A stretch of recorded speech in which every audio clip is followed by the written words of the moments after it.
안녕하세요. 저는 30대 여자로 아빠가 사장인 직장에 다니고 있는 중입니다. 서로에 대한 배려심은 많으면 많을수록 좋다고 생각했던 저. 최근에는 이런 생각이 바뀌어 뭐든 적당한 편이 좋겠구나 생각이 들었던 적이 있어요. 자칫하다가는 세상에서 제일 소중한 남자친구와 헤어질 뻔했기 때문이죠. 남자친구인 영수 씨를 처음 본 것은 신입사원 연수 때였습니다. 회사의 동기로 함께하면서 느꼈던 그의 인상은 그닥 좋지는 않았어요. 신입 때라면 누구든지 할 법한 실수조차도 스스로 용납하지 못하고 스트레스를 많이 받는 것이 이해가지 않았기 때문이죠. 남들에게 작은 꼬투리라도 잡히면 인생이 큰일 날 것처럼 매사에 완벽을 기하고 꼼꼼한 모습을 보이는 영수 씨. 아빠의 일을 돕기 위해 대학을 졸업 후 곧장 회사에 취직했던지라 간절함이 없었던 저와는 너무나도 다른 모습이었습니다. 대리님이 폰트 도둠체로 맞추고 크기부터 자간까지 다 양식 정해주셨잖아요. 근데 사소한 걸 자꾸 틀려서 두 번, 세 번 일을 하게 만드십니까? 시간이 빠듯하니까 그렇죠. 누군들 처음부터 잘하겠어요? 한 번 실수야 누구든 한다지만 반복되면 그건 본인 잘못이죠. 앞으로는 주의해주세요. 혼자 잘못하면 본인뿐만 아니라 동료들까지 피해를 보니까요. 설렁설렁 하다 보면 언젠가는 익숙해지리라는 마인드였던 저와 신입이라도 맡은 일은 완벽하게 해내야 한다고 생각했던 영수 씨. 동기로서 함께 일을 하면서 갈등이 생길 수밖에 없었지만 잘못이 있다면 전적으로 제 쪽에 있었기 때문에 할 말은 없었습니다. 가끔 말이 지나치다 싶을 때는 아빠가 회사의 사장이라는 것을 내세울까 하는 생각이 불쑥불쑥 들기는 했었습니다. 하지만 그런 지위를 내세워 부당하게 누군가를 핍박하는 일은 하고 싶지도 않았고 당연히 그래서도 안 될 일이었기에 누구에게도 말을 하거나 드러낸 일은 없었습니다. 업무 때마다 제게 까칠한 태도를 보이며 속이 부글부글 끓게 만들었던 영수 씨. 하지만 제가 차츰 일에 익숙해지게 되고부터는 자연스럽게 친해지게 됐습니다. 제가 실수를 하더라도 최선을 다한 티가 나면 너그럽게 넘어가주고 오히려 제 실수를 덮어주는 모습도 많이 보였거든요. 몇 달간 함께 일하면서 까칠하게만 보이던 남자의 다른 면모들을 알아가던 중 그가 왜 그렇게까지 업무에 철저하려 했는지를 이해할 수 있었습니다. 회사 사람들과 대화를 하던 중 우연찮게 영수 씨가 보육원 출신이라는 것을 알게 된 덕분이었죠. 보육원 출신이라는 이유로 부당하게 대우를 하거나 색안경을 끼는 사람들이 종종 있었기 때문에 영수 씨는 트집을 잡히지 않으려 매사에 완벽을 기하고 꼼꼼한 모습을 보여왔던 것이었습니다. 그런 속사정을 알게 되자 전보다 더 영수 씨에 대해 더 이해할 수 있게 되었습니다. 얼마나 고생을 하면서 자랐으면 다른 사람에게 조금도 틈을 보이지 않으려고 하는 걸까 측은한 마음이 들기도 했죠. 까칠하기만 하고 마음에 안 들던 동기가 죽이 맞고 의지할 수 있는 동기로, 그런 동기가 자기라고 부르는 애인이 되기까지 걸린 시간은 3개월 정도밖에 되지 않았습니다. 매일 영수 씨라 부르던 사람을 자기야 하고 부르던 어색한 호칭이 익숙해질 즈음 저와 영수 씨는 각각 다른 부서로 옮겨가게 되었어요. 인사팀의 박 과장은 부하 직원에게 까칠하기로 평판이 좋지 않았던 사람이어서 걱정이 이만저만이 아니었습니다. 실제로도 부서에 발령받은 지 얼마 되지 않아 야근에 출장에 바빠지느라 따로 만날 시간도 없어진 남자친구. 걱정했던 일이 기우가 아니었구나 생각하고 있는데 시간이 흐를수록 남자친구의 피부가 점점 안 좋아지고 있었습니다. 아토피가 몸 곳곳에 벌겋게 올라와 가려워하고 아주 난리도 아니었죠. 자기 야근 때문에 몸이 요즘 말이 아닌가 보다. 어떡하면 좋아. 걱정하지 마. 야근이야 뭐 다른 사람들도 다 하는 건데. 약 처방도 받을 거니까 점점 좋아지겠지.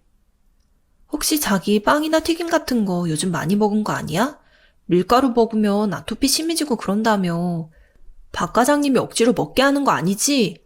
내가 한 소리 해줄까? 말이라도 고맙네. 한 소리 한다고 들을 과장님이 아니지만. 평소에도 입버릇처럼 자신 같은 것보다 더 좋은 사람을 만나야 한다고 말하던 남자친구였기에 저는 사장딸이라는 이야기는 꼭꼭 숨겨두고 있었습니다. 제가 굳이 개입하지 않더라도 남자친구는 괜찮다고 말을 하니 언제고 문제는 해결이 될 거라 믿고 있었죠. 그런데 참으로 기이한 일이었습니다. 몸에 좋은 야채도 먹이면서 신경을 써주는데도 남자친구의 아토피는 줄어들지 않고 살은 살대로 더 쪄가고만 있더라고요. 대체 몰래 뭘 먹길래 이러니 싶어 물었지만 말을 하지 않는 남자친구. 심지어 매일 잔업을 해야 한다면서 매일 야근 핑계를 댔었는데 그게 거짓말인 것까지도 알게 됐습니다. 자기, 우리 사이에 서로 속이고 거짓말하는 일은 없어야 하는 거 아니야? 야근 핑계 대놓고 왜 회사에는 안 보여? 일 마무리하는 거 도와주려고 기껏 사무실까지 갔더니 어디에 갔는지 코빼기도 안 보이더라? 대체 나한테 뭘 숨기는 건데? 박 과장님이 일 시킨 게 너무 많아서 그래. 물어봐. 맨날 야근해서 힘들다고 하니까 집에서 잔업하라고 보내주신 거고. 나 좀 믿어줘, 자기야. 실제로 박 과장님에게 확인을 해보니 잔업을 시킨 게 맞다고 해서 그러려니 납득을 하기는 했습니다. 하지만 그런 이야기를 제가 따져 묻기 전까지는 말하지 않았었던 걸 생각하니 걱정되는 마음이 더 커질 수밖에 없었죠. 결국 저는 몰래 남자친구의 뒤를 밟았습니다. 놀랍게도 잔업과 야근으로 또 저와의 데이트를 빼먹은 남자친구는 어느 빵집에 들어가더군요. 여자 혼자 운영하는 빵집이었는데 직원이라도 된 것처럼 밀가루를 옮긴다거나 주방에서 보조일을 하고 있었습니다. 사장으로 보이는 여자가 빵을 주니 좋다고 웃으면서 빵을 다 먹는 모습을 보니 이게 대체 뭔 일인가 싶었어요. 혹시 돈이 쪼달려서 따로 아르바이트를 구한 건가 걱정하던 중이었는데 그것만으로는 충분히 납득되지 않는 일이 많았습니다. 분명 남자친구는 저와 데이트할 때도 아토피 때문에 밀가루 섭취를 즐겨하지 않았는데 여자 사장이 주는 빵은 곧잘 받아먹더라고요. 체질에도 안 맞고 살만 찌는 빵을 즐겨 먹는 모습이 뭔가 이상하다 생각을 했었죠. 더 의아한 것은 분명 야근을 하고 추가로 일을 해야 하는 빵집임에도 불구하고 낮부터 빵가게에 들려서 일을 하는 듯 보일 때가 있었다는 것이었습니다. 회사에 올 때 땀에 흠뻑 젖어 있는 모습을 보인다거나 얼굴이며 손에 밀가루 가루가 묻어 있는 걸 보이니 뭔가 감추고 있는 일이 있다는 걸 확실히 알게 됐죠. 어지간하면 참으려고 했는데 데이트 약속을 잡아놓고 취소하는 일이 번번해지자 저도 인내심의 한계가 다다랐습니다. 빵가게로 쳐들어가 남자친구에게 대체 왜 거짓말까지 하면서 일을 하냐고 화를 냈습니다. 그리고 대체 숨기는 게 뭐냐면서 빵집 가게 사장이 몰래 숨겨놓은 애인이라도 되냐면서 따지고 들어갔죠. 아무런 말도 못하고 얼굴만 벌게진 남자친구. 해명을 바라며 가게 사장을 바라보자 제가 상상도 못했던 말을 들을 수 있었습니다. 사실 영수 씨가 생활하던 보육원에 제가 무료로 빵을 나눠줬었거든요. 봉사활동 때 받은 게 너무 크다면서 영수 씨가 이렇게 절 돕네요. 봉사활동요? 그런데 그걸 왜 저한테 숨기고 아무런 말도 안 하는데요? 솔직하게 말한다고 내가 뭐 반대할 일도 아닌 것 같은데. 아시잖아요. 영수 씨가 자존심 강한 거. 보육원 출신이라는 얘기도 잘 안 꺼내고 싶어 하는데 그때 받은 은혜 갚는 중이라고 얘기하기가 쉽지가 않았겠죠. 아무리 그래도 그렇지. 그렇게 몸까지 상해가면서 도울 일은 아니죠.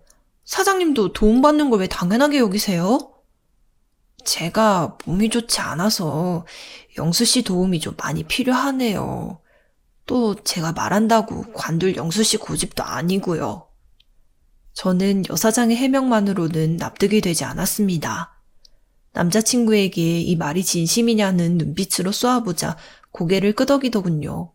저는 남자친구에게 뭔가 숨기고 있는 게 있으면 앞으로는 이렇게 몸 상해가면서 혼자 감당하지 말고 제게 털어놓아야 한다고 신신당부를 했습니다. 그리고 은혜를 갚는 것도 좋겠지만 몸 상해가면서 그럼 무슨 소용이 있겠냐면서 좋은 말로 타이르기도 했고요. 이 일로 인해서 남자친구가 절 속이고 빵가게에서 일해왔었던 일은 일단락 되는 듯 싶었습니다. 여전히 빵가게 일을 출근할 때마다 돕고 퇴근할 때마다 돕는 남자친구의 모습에 대체 언제까지 은혜 갚기를 할 작정이냐고 물어보았죠. 그랬더니 조금만 더 하면 될 것 같다면서 참아달라는 말만 거듭해 왔습니다. 설마 빵가게의 여자 사장에게 개인적인 호감이 있는 거 아니냐 따져 물었지만 절대 그렇지 않다면서 강하게 부정을 하는 남자친구.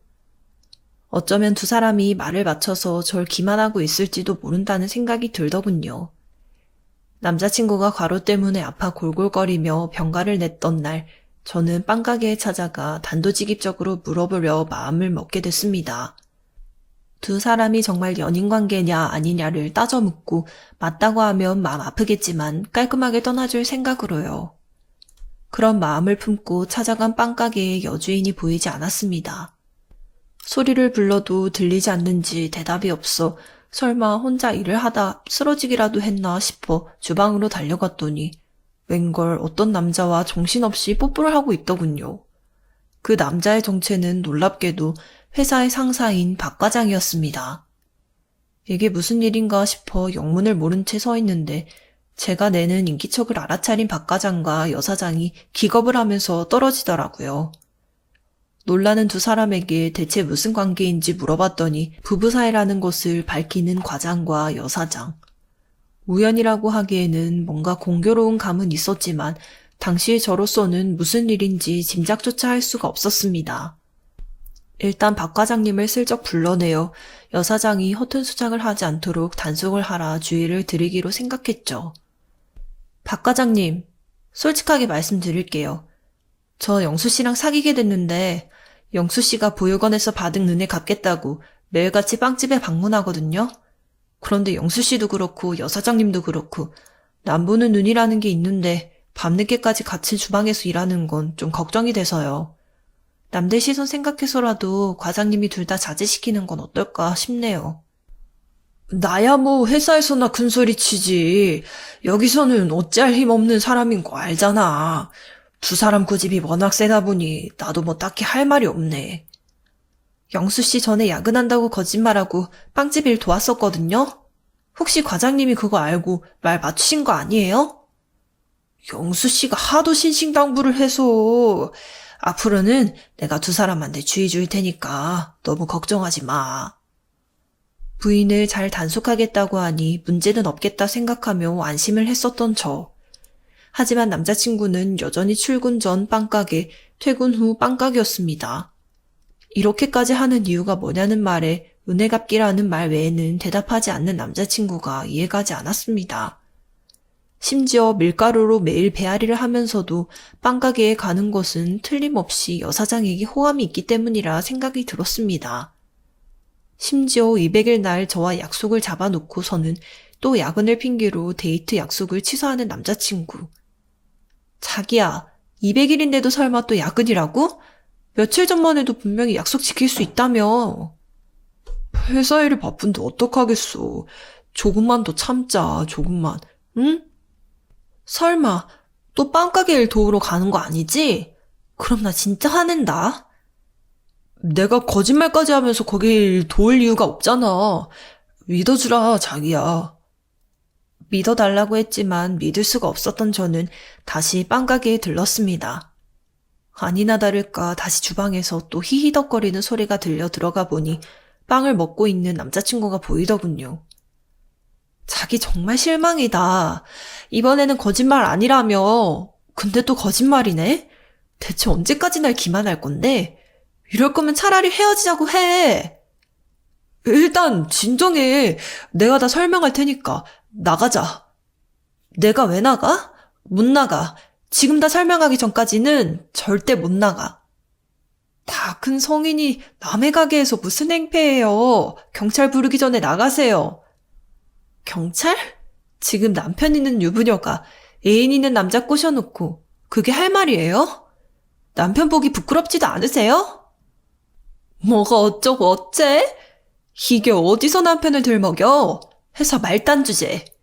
나 당신 상사 아내야. 은혜 갚겠다는 사람 부려먹는 말종이 협박해봤자 무서울 거 없거든요? 야, 인연이 어디서 말대꾸야? 첫 만남 때부터 절 아니 꼽게 보는 기색이 있던 여사장. 자기 남편이 상사라면서 제 머리채를 쥐어잡고 흔들어댔습니다. 남자친구가 그만하시라며 여사장을 뜯어 말리면서 절 감쌌죠. 분하기도 하고 그 와중에 절 감싸준 남자친구가 고맙기도 하여 눈물을 글썽거리고 있던 차였습니다. 여사장이 어딘가로 연락을 하더니 박 과장이 나타났고 여사장을 혼내기는커녕 저와 남자친구에게 제정신이냐면서 언성을 높였습니다. 어디서 피도 안 마른 신입이 상사 마누라한테 대들고 있어? 그리고 영수씨, 내가 요령 있게 일하라고 했잖아. 핑계를 대건 이별을 하건 알아서 잘 처리해야지. 왜 두 사람 연애를 가게 일에 끌어들여서 날 열받게 해? 몸 상해가면서 일 돕고 맛없는 빵도 억지로 먹었습니다. 근데 여자친구한테 더는 거짓말하기 싫네요. 회사 잘려도 되니까 이제 박 과장님 맘대로 하십시오.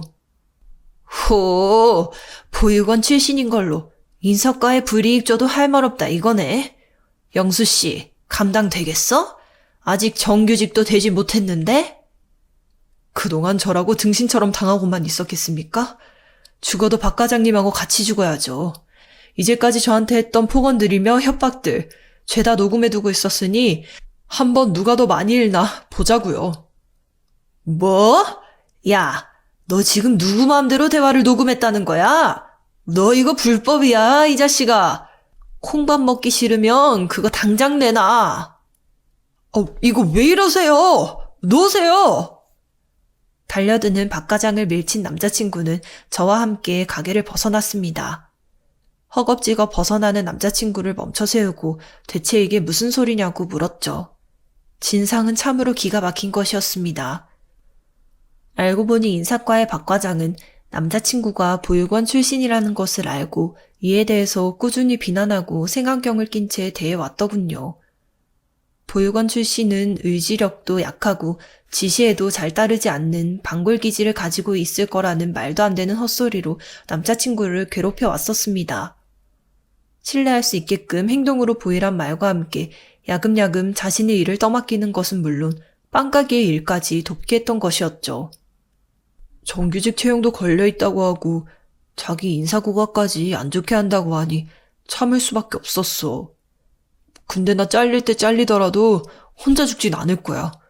자기한테는 절대 피해 안 가게 할 테니까 너무 걱정은 하지 말고. 저를 위해서 부당한 지시와 모독을 견뎌왔던 남자친구.